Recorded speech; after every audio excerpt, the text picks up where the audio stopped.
Did super teams ruin the NBA? If you ask me, I am a fan of the players.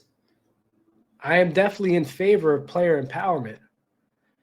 But we got to call a spade, man. Part of this industry of the NBA, part of it, a big part of it, is entertainment. I think everyone needs to be real and honest with that when talking about the NBA. This isn't purely hoops. This isn't purely basketball. There's a show, a stardom to it. There's showcasing to it. You feel me? There's a story you got to create. The NBA, in large part, a lot of it is entertainment. It's all about how you entertain. So when I look at this, and super teams really became a thing and really became like point of discussion in the 2010s. Super teams has always been a thing throughout the whole entire NBA history. But when you have guys like LeBron James, Kevin Durant, moving from team to team to try to manufacture these great teams, this is where the super team discussions really came into play. And if you ask, honestly, like if I'm honestly speaking, if you're a part of the NBA, either a worker, executive, or whatever, an athlete, a part of the NBA, you cannot deny the fact that the stardom that comes to it and basically the entertainment factor, the showmanship. There's showmanship when it comes to the NBA, without a doubt. Kobe actually was a big advocate of this, of, why am I resting games when guys are paying to see me? A part of it he felt as his responsibility to the fans, to the entertainment aspect of the NBA was, okay, I got to be out there to play. These guys spent their hard earned to watch me play. Let me go sit here and go out and play for them, even if I'm banged up. I got to sit here and go put on a show for these guys. That to me shows a level of even exchange between the athletes, the people who's getting paid, and then the fans. And that's what the fans like. That's why a lot of fans love Kobe Bryant. That's why Kobe Bryant have some of the greatest fans and the most diehard fans. I mean, Kobe was a guy who was a man of the fans, a man of the people. And he was honest and upfront about that, and everyone loved him. But now when we get to, LeBron James and even KD, the resting and now the super team stuff of manufacturing your own teams, you got to understand where that's gonna put a bad taste in a lot of fans' mouth. When you over here teaming up with Chris Bosh, when you're over here teaming up with Dwayne Wade, when you're over here doing all and trying to manufacture these teams, a lot of people don't like nor respect that. And we can have a disagreement on, do I think people should really care too much about that? I don't see why they actually do, right? It doesn't make sense to me. Why would you care that much about it? But you can't deny the fact that the NBA is a casually fan-based driven league. It always has been. And it's all about trying your best to amass the casual fandom. It is what it is. That's how it is. It's how it's always been. People have jobs, they have lives, they have families. Not everyone is going to sit here and pay attention to, what every player's rookie year is and when they got drafted, or how many points this guy put up on this certain day in this certain month, or the EFG he has against, high ranking defensive teams. Majority of the people in America, they don't have time for all of that. They just don't. They do not have time for that. They watch on a casual level. They pay attention to stats on a casual level. That's majority of the fan base in the NBA and all of sports, right? So when we're talking about the NBA and the viewership now and how the NBA and the popularity is going down, we cannot deny the fact that this super team stuff actually did play a part in it. You pissed off the casual fan base. I'm not going to sugarcoat it. Like, you literally pissed them off.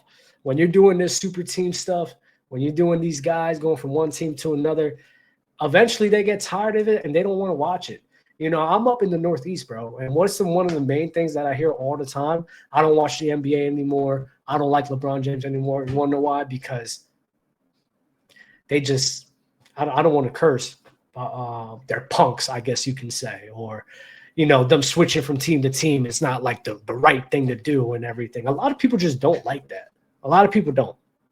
They don't like it, nor do they respect it. You got these guys, they work their 9-to-5s. They work their jobs and they respect the grind and everything. And now you got athletes who get paid millions of dollars. They're trying to skip the grind. Basically, that's a lot of people in their mindset. So of course, guess what? A lot of the working man is not going to really watch and respect the league like that because you don't respect the work that needs to be put in. And then you want to sit here and say things like, it don't matter if I'm paying this or I'm paying that. Don't matter that the fans are paying to watch you. I'm still going to rest as well. Yeah, it's not going to – a lot of fans are not going to like that. If I'm going to be complete, they're not going to like that at all. So the super teams and just the listen, player empowerment is good, but it has its flaws. It has its flaws. And it definitely, I believe it definitely did hurt the viewership in the league. I think there's a lot of reasons of why the viewership went down. I think COVID is an underrated one people don't talk about enough. I think the lack of the next upcoming stars is also a part of that. But this super teams and kind of the self-seeking and the self-desiring of one's, I guess you could say, destiny in the league. Yeah, a lot of people didn't respect that, bro. I'm just going to be honest. And LeBron, I mean, listen, for LeBron, we got to be real. Like, the NBA is a story. You create the story. And people could be mad about that all they want. And even LeBron James don't even like that to an extent. But LeBron, we got to be real with you too, bro. Let's not act like you don't be trying to manufacture a great story for yourself. Like, come on. Like, let's call a spade a spade. Let's not act like you don't be trying to create this superhero, super figure story. This is why you got they got the remakes of when he was in high school and all the documentaries and everything, and what he was doing in the Olympics.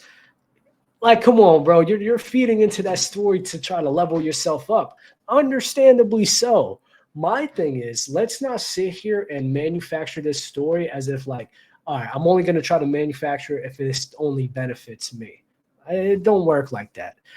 You got to sit here and you got to manufacture this story to try to benefit them all, and even the fans. Because I'm going to be honest. Like, the fans will and forever always be, the consumer will always be the driving force in whatever field you're in. Your consumer is what makes you in anything you create.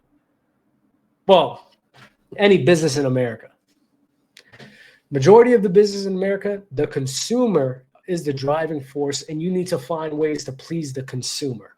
And the NBA right now, what they're going through is you have the consumer, you have the execs, now you have your workers within that, but your workers are no longer, before they did, but the workers are no longer trying to please the consumer.